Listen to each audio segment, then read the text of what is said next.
Hey everyone, I know you were not trying to just hear my voice today, but Restream struck again, and guess what? We had a bit of technical difficulty. I'm telling you, this is why I tell people technology will never replace me. Anyway, thank you for tuning in to Yes.AI. This is a new series that I'm launching this month. And initially, when I launched it, I was thinking, oh, I'm just going to do 3 episodes and that will be it. But of course, you know me, I can never just like be one and done, or in this case, three and done. So we're probably going to continue with this series. And what I've decided is we're going to do three episodes every quarter. And we'll start off again with like the education point, the business point, and then the legal point, because I think these are like the three most, discussed portions of AI technology right now. And so before I get started, since we are supposed to be educating you, my goal here is to not pretend to be a super expert on technology as a general matter or artificial intelligence. I'm definitely not. Um, I would call myself a novice. I'm sure that people might say otherwise because they want to like gas me, but like ultimately, I think I'm a novice. But I've done a ton of reading, close to 1,000 hours of just reading and research. Probably spent another 1,000 hours, playing with legal technology, education technology, business technologies that were created, with different types of artificial intelligence to help, in some instances automate work, streamline work in a way that you could kind of get information more quickly, and so on and so forth. And so this episode, I really want to just talk about how we can educate ourselves as individuals, how we can educate our children.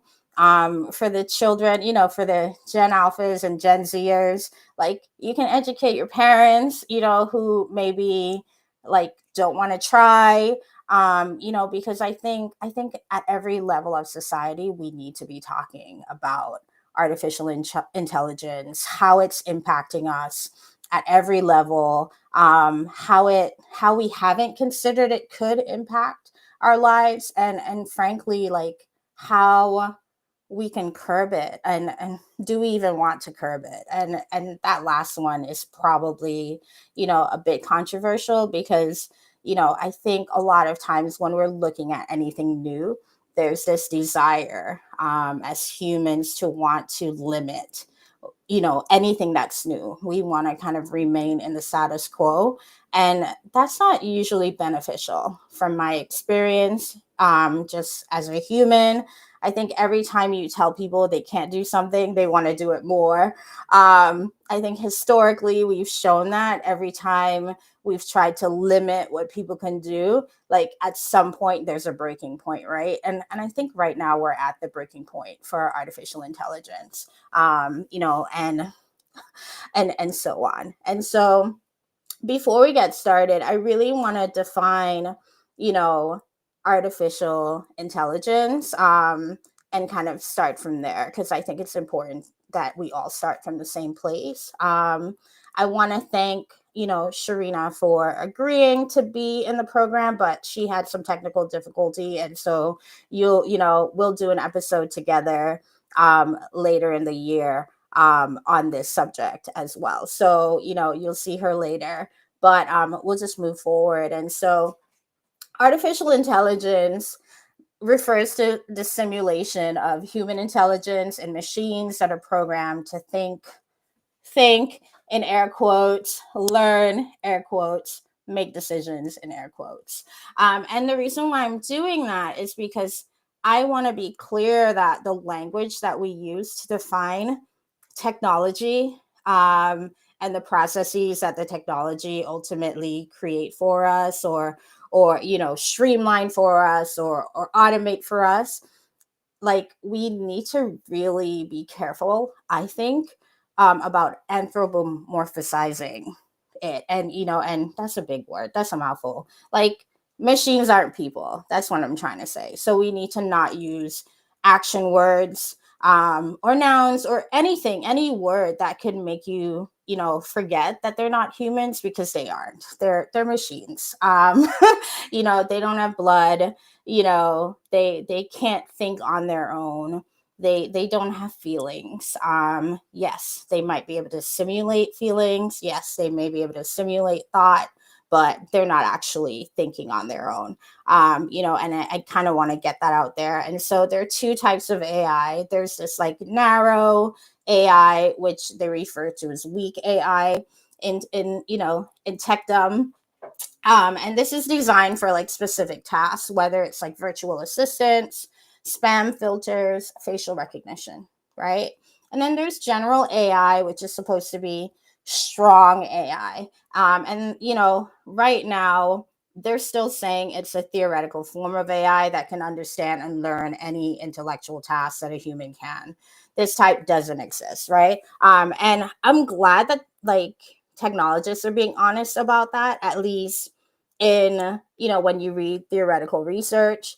Because when you look at the news, it's, we're getting the impression that AI technology is already positioned to essentially eliminate us. But I don't know about you, but when I watched iRobot back in the day, like that's probably one of like my first instances of AI technology, trying to take over the world kind of situation. Oh wait, no, that's a lie. I guess Terminator. But we'll get back to that. And so, but ultimately what we have to kind of think about is how do how how do we as individuals want to approach our use of this technology? How do we want to approach its use on a societal level? Whether it's like a micro society, so within your town, your locality, within your county, your city, your state, your country, but also like the broader global society, looking at the wide reach and impact of the use of this technology. And so before I get into it, one thing that I really want to talk about kind of and just get it out in the air is the fact that I didn't know this about ChatGPT, kind of the forerunner right now, for AI technology, right? But I learned a couple weeks ago that every time you you prompt ChatGPT to generate something for you, like massive amounts of water resources are eliminated. And when I learned that fact, I thought, wait a minute. Like right away, my brain was kind of like, wait, but I thought that this technology was supposed to be saving humanity. And if it was supposed to save humanity, why aren't we worried about running out of water, since just a few years ago we were so hung up about running out of clean water and general climate change and kind of like all of, think about just like the massive amounts of propaganda that we were subjected to for climate change, right? Um, just and it's not that long ago. It's just within the last like 5 years, and now all of a sudden we're no longer caring about climate change and water resources, natural resources as a general matter, and I'm just focused on the water. But it's also using up a lot of natural gas and just like energy resources as well. And so this is something I think everybody can get on board with, kind of when we talk about wide reaching effects. There are sociological issues that have arisen from the use, just like the simple use of ChatGPT, right? And so, and there are political issues that arise, but we can all kind of have differing ideas about these things. And yes, like climate change has become very much politicized thing. But at the end of the day, if we truly run out of natural resources, nobody cares who's black, white, pink, LGBTQ, Muslim, Christian, Hindu. And if I'm forgetting any religions or, any archetypes, woman, man, all of the different ways we label ourselves. Nobody's going to care about that if we're running out of food and water. Like nobody cares. Right. And so to me, I think this is why like we all need to educate ourselves, because if we are unwilling to just learn about what this technology is currently capable of and what is currently happening because of the use of this technology, then we can't even begin to think about the future. Like as long as we are ill-advised, uneducated, like we just can't do it, right? And so today's episode, I really wanted to focus on AI implementation in K through 12 and higher education, and how it can impact learning, right? But I want but I needed us to start in that frame of mind, because I think it's really important that we're not like we're not making any conclusions about what this technology is or isn't. We're simply learning about the technology. Like that's how I approach the technology. That's how I would advise people to approach the technology. And the people that, purport to be the experts in that technology, right? Because if this tech is so new and so opaque that very few technologists even know how to develop this technology, right? I don't really think that there are a lot of experts in the matter. I think there are a lot of people talking about it, but I think we might need to kind of like think about who becomes an expert now, right? Like, is the expert the person who can talk the most? Is the expert the one we're seeing the most? Is the expert just the person who happens to be developing the technology, right? Um, One other thing, like, is the expert the person that could teach you about the technology? And then kind of like, if you kind of flank it out, all right, so what about the person who is, and because I'm a lawyer, I'll say this, the AI lawyer, right? You've seen it. I know you have. Like even on LinkedIn, you've seen people updated their headline to, AI, AI attorney, or AI business developer, or AI marketing strategist. I mean, I don't know about you, but hey, I really like, give me a break. Like, how is it so many people who weren't talking about this technology not even 8 months ago are now all of a suddenly experts on this? Like, no way. And to me, it's like it's so easy to check, right? And so part of educating yourself is not necessarily now like going and trying to learn code. I don't think you need to go and learn code to like understand this technology, but I think you need to read, you need to read any and everything you can find. Like you need to read like the crackpot stuff, because you find out like the lengths that people are willing to go to convince the world like this is what needs to happen.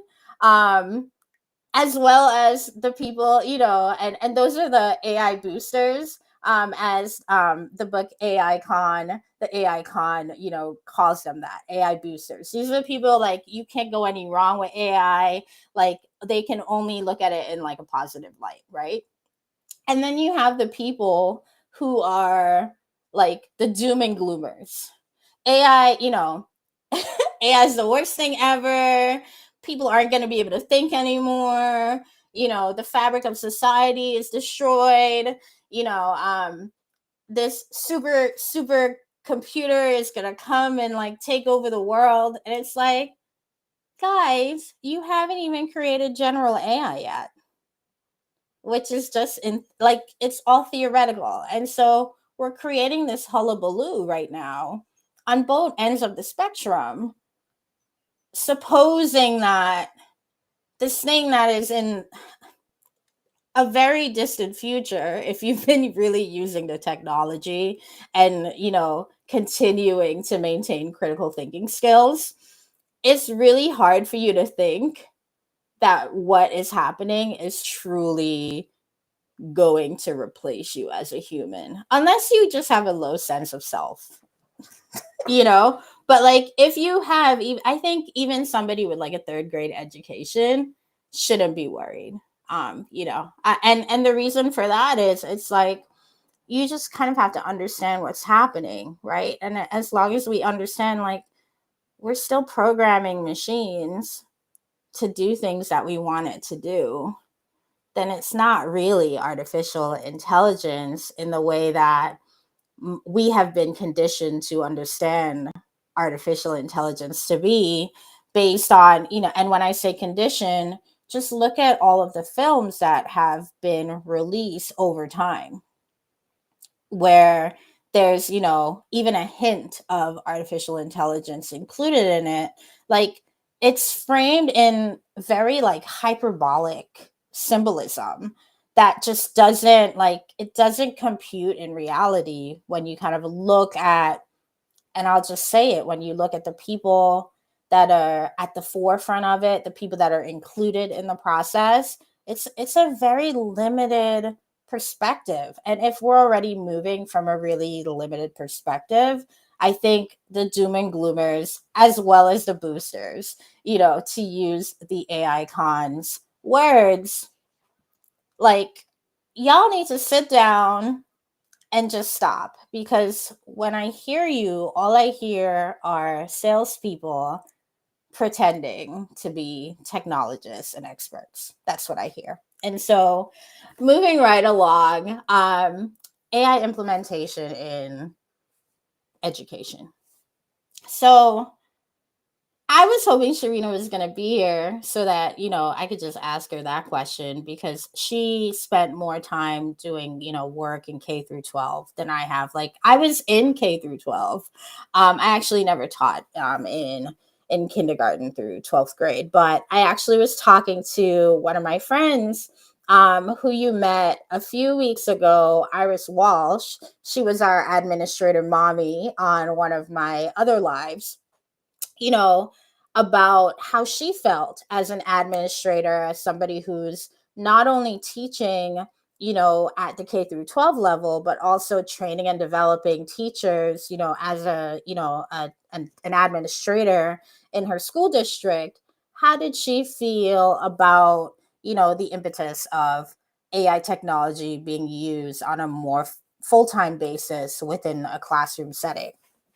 And we went to school together, and so, and we tend to have these kinds of conversations a lot. And one of the things she talked about was how it, just being able to use some of the technology that has been available to her has helped her create more time for creativity on her part as a teacher, to be able, so instead of her spending long hours trying to, put together a form, right? Or put together a handout, like, and find the right images, she can use something like a Canva to get that done, right? And now, instead of, using her good ideating time, trying to search for, images all over the place, like whether it's like in a digital space or in books or catalogs or whatever, or any form of medium where you can find images, or even just like textual references. Now she can kind of like use a combination of Chat GPT and Canva to get like handouts prepared for her classes, but at the same time freeing up hours in her week to now think of creative ways to engage her students on a more personal level, more one-on-one level, and, really get the benefit of, truly influencing a child's ability to like learn and grow, and even just having the extra time sometimes in her classes to be able to give like an extra minute to a student who might need it, right? And so like what for her, like she saw a lot of benefits from that end of the spectrum. But then on the flip side, she talked about, how it was becoming kind of difficult, and we've seen like a few articles recently about like students, cheating with chat gpt, and or DeepSeek or whatever, whatever technology they're using, and ultimately, like, how do you curb that? Like, that was a question like she posed to me, like, from my vantage point, how does one curb that? And I was like, well, for me, I think you just bring it into the classroom. I remember years ago when I was a new professor, I looked really young. I looked like the 18-year-olds that I was trying to teach, and I was only about like 5 or 6 years older than they were. And what was incredible was when I was a student, I never would have thought in my life to like pull out my phone or pull out my computer and do every other thing but pay attention to class. But when I started teaching, that was kind of the mindset of at least 10% of my class. And it doesn't seem like a big number, but I get really distracted when I'm teaching. If somebody's not paying attention, it's like I can't, like, I know like some teachers, they can just like ignore it and kind of focus on the people. But for me, I'm like, if I'm distracted, I'm sure like the people around you are distracted too. And so I had a blanket crazy rule where you weren't allowed to have any electronics in my class. I taught English courses, so they didn't need it. And at that point, I used to order textbooks for my class. So like the first couple of years, I was still ordering textbooks for my classes. And then I remembered when my department wanted me to start teaching hybrid courses, which now involved, you know, having modules on Blackboard at the time. And I hear Blackboard is being replaced by Brightspace at a lot of schools. I don't know anything about Brightspace. So if there's anybody who knows anything about Brightspace, please reach out to me so I can learn. And I want to learn the expressway. That's why I want you to talk to me rather than go reading about it. And so, anyway, I remember when I had to do that, some of the concerns that creators have with ChatGPT being able to just have unbridled access, OpenAI, really all of these developers having unbridled access to all of the data that's available, right?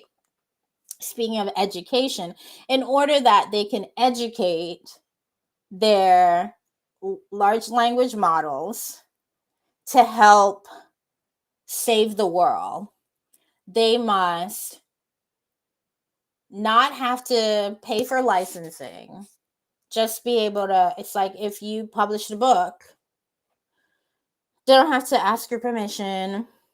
They just take it, and because they're using it to teach the technology how teach the technology about what you have written about, or teach the technology about what you have drawn about, what you've painted about, what you've sung about, right? I mean, it's absurd. It's completely absurd, right? To me, it's like, and why it's absurd is they're the machines are not learning. They're being programmed by humans who then check that what's being programmed is being accurately outputted when the time comes, and constantly checking what's happening. Like there's no generative true generative experience happening. There's no brain that's getting a new ripple, right?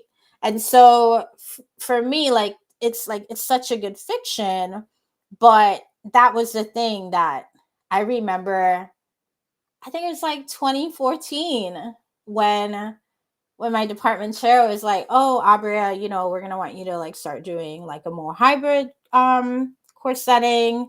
We noticed you haven't used Blackboard. What's that about?" And I was like, "Oh, because I don't want you guys to own all of my stuff because I use it because I put all of it on Blackboard, you know." And for me, what my concern was is that I could put everything that I had been doing, especially at like the locations where I was like an adjunct and didn't have any kind of like seniority or anything, and didn't necessarily like couldn't like be called back to work.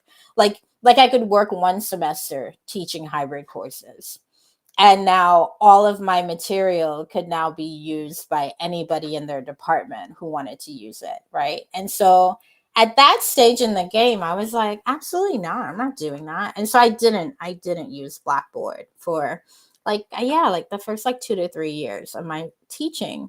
But once they told me, "Oh, we really think you'd be good for like the hybrid learning experience," because I don't know, they told themselves I was like technologically adept to be able to do it.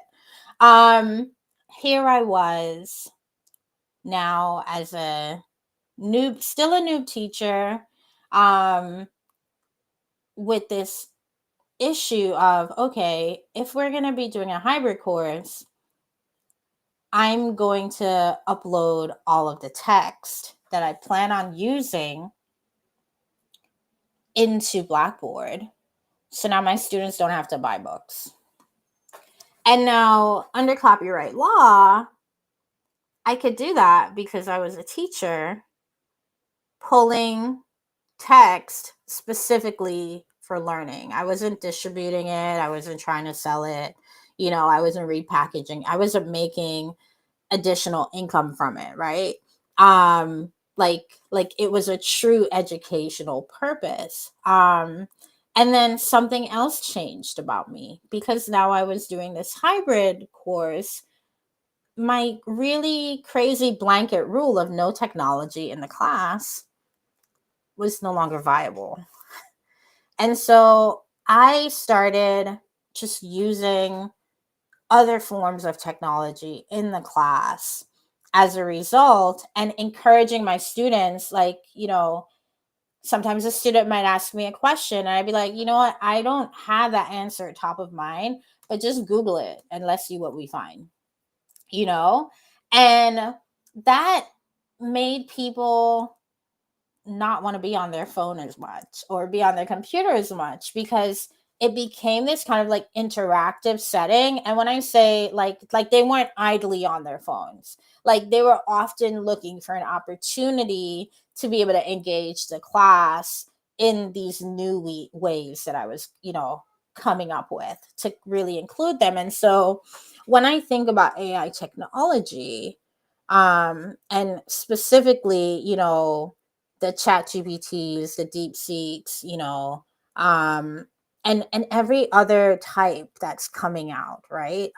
The lesser known ones, particularly for school, you know, I think about the research process.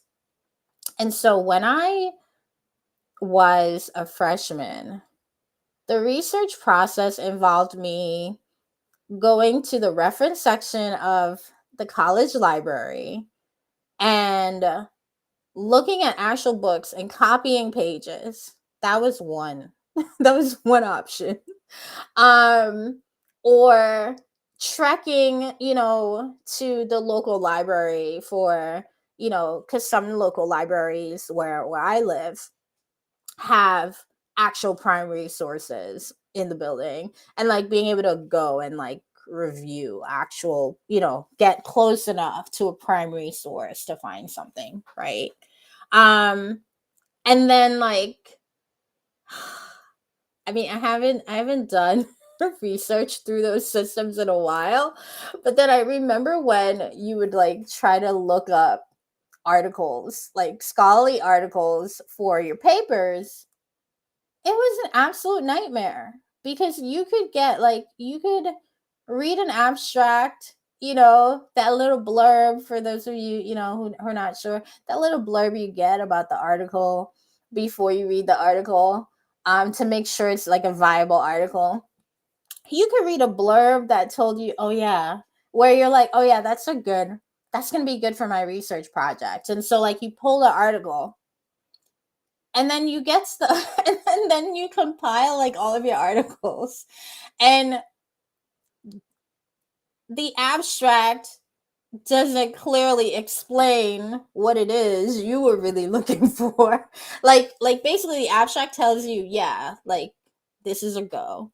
But then you get to like the paper, which sometimes could be like 60 to 70 pages, especially for like the like English and humanities papers. Those were out of it. Like they could be like 60, 70 pages. I don't know if we're still doing those longer papers now, but you could get really far in your research process and hate your life because now you are out of time.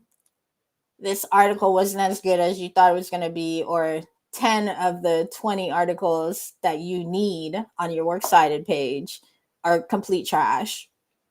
Um, you know, and this is something that I actually think a chat GPT is good for, in a sense that you could actually teach your students how to do like initial parts of research with ChatGPT, but like adding the second layer, because we saw what happened with that litigator back in, was that 2023 that happened, where he just like took whatever ChatGPT said, copied and pasted it into a brief, didn't check it.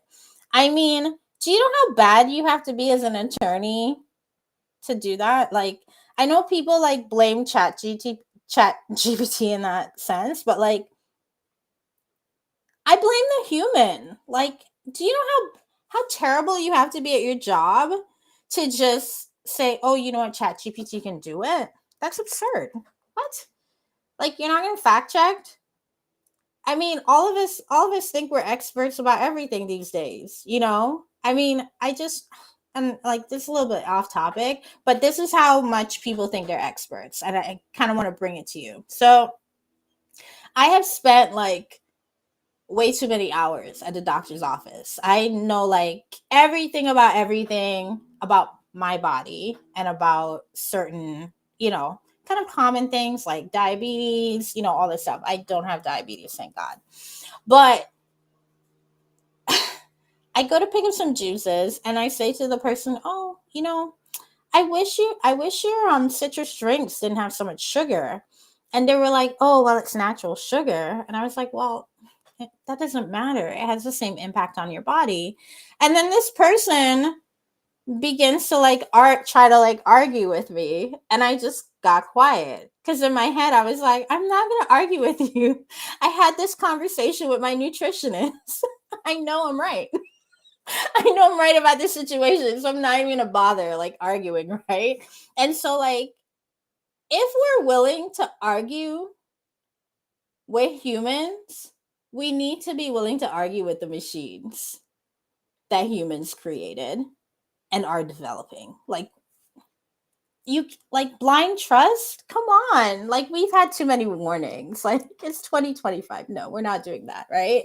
And so for me, some of the, in my opinion, some of the potential benefits for integrating AI thoughtfully within schools is really like helping students be, like if you're in K through 12, helping you be ready for college. Because, I think probably within like the next, like, if it's not already happening, I mean, and if colleges aren't already doing this, what are you waiting for? Um, but like, you have to get, like, to me, like, you have to get your students ready for the next step in their goals, right? Whether it's, oh, I'm in high school and you know what? Bill Gates dropped out of college anyway. So I think I'm not gonna even bother going to college. I'm just gonna learn how to code. And like, I think I want to jump on this AI bandwagon. Like, we should be preparing students at the K through 12 level for alternative paths. Um, I'm I'm well degreed, so I'm not lightly saying, oh, don't go to college.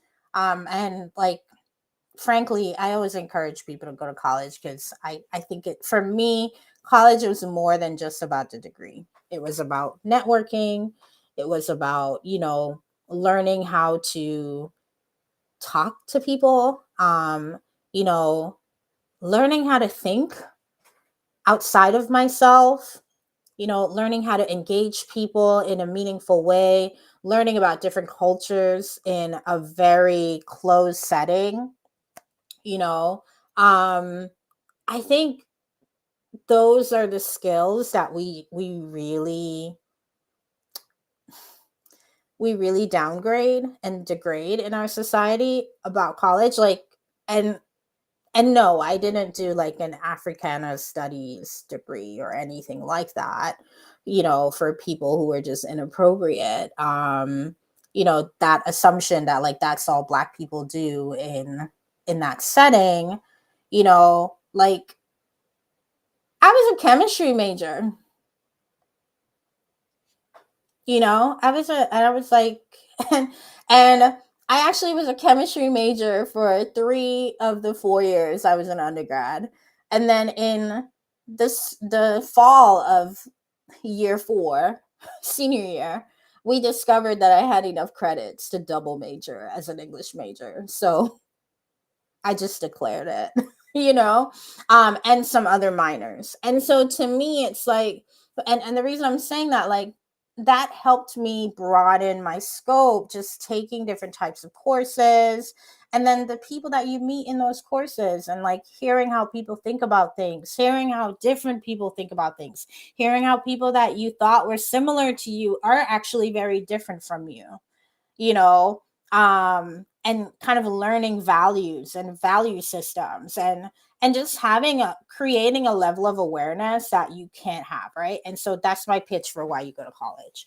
But for the people who don't want to go to college, like, for whatever reason, we have to get them life ready, right? And this has been, I think, the clarion call for a while. I mean, we spent a lot of time on getting people, financial literacy, right? To the point where a lot of school districts are now doing that, right?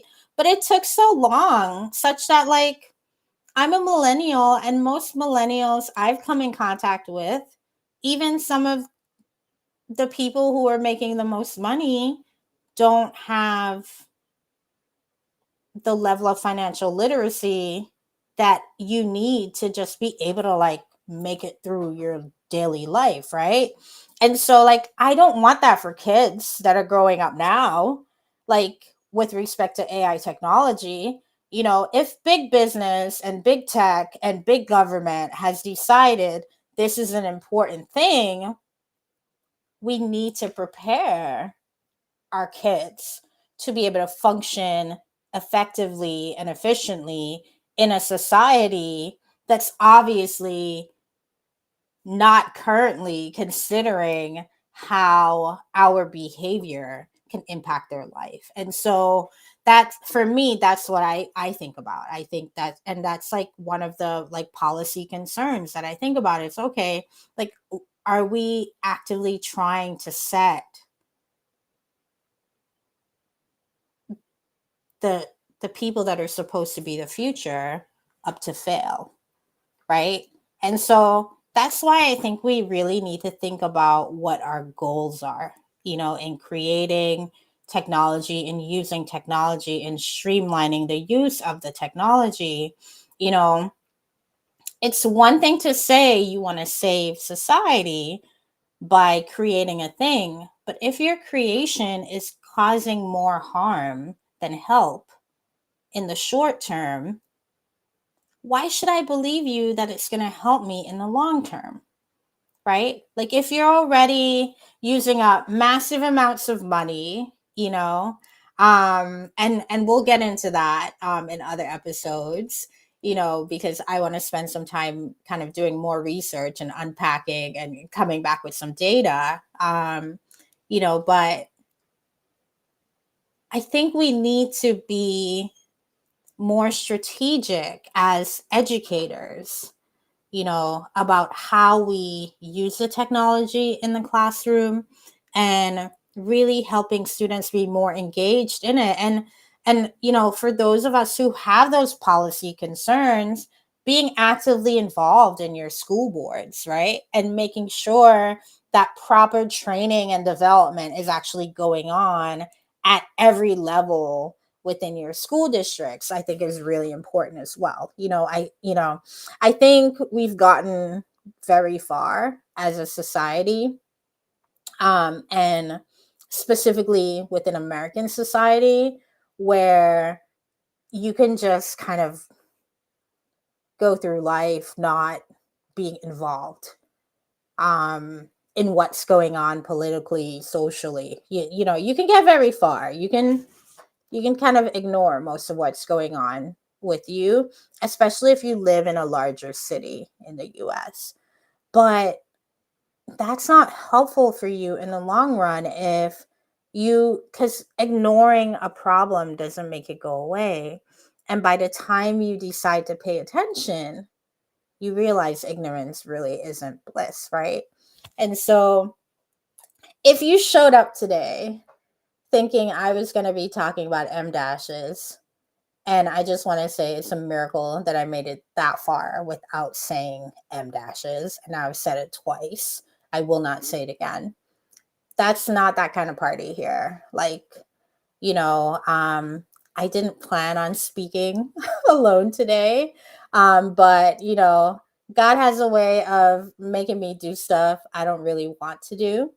And, thanks to the technological difficulties of my co host, that I cannot wait to get back here in the fall to do this, I was able to give you the introductory chapter of, you know, of Yes.AI. But let me know what you guys think. Let me know, what you want to hear more of in the next episode, which is in 2 weeks at 1 p.m. on Monday, June 16th. I'm going to be talking with Kyle Harbaugh about how we can use AI technology to streamline business, and he actually has a really cool company, um, Chief Go Officers, where he helps businesses you know kind of like automate some of their processes and streamline their business. And so we'll spend time talking about some of what he does to support businesses, but also be looking at how, as a business owner, you can be using that technology to streamline your own processes and create more revenue and income for your business. I do have a few books that I will put in the comment section of this episode. But, I just want to say thank you guys for tuning in and putting up with me. I really appreciate all the support that I've had so far with all of my lives. And, I cannot wait to dig a little bit deeper in some of this. I have so much to say. I'm just holding back today because I can't listen to myself talk for more than another 2 minutes. But thank you so much for tuning in. Please let me know what you thought about some of the things that I just said. And, I will put some of the books that I've read into the comments, and as well as just books that ChatGPT says I should read, and I will have some commentary on that. I'll also put the list of the top 10 names that you should be looking at, as like people who are leaders in the AI space, just to kind of see what they're up to, what they're talking about, what they care about. And what I like about this list is I thought it was going to be really biased, but some of the people that I follow very closely were on the list. So I was actually really proud to see that the list ended up not being as biased because I just generated the list. I didn't kind of put it together myself. Anyway, thank you so much for coming by to Yes.AI. Ah, I'm a poet and I don't know it. And I'll see you guys in 2 weeks for the next episode. Have a great afternoon.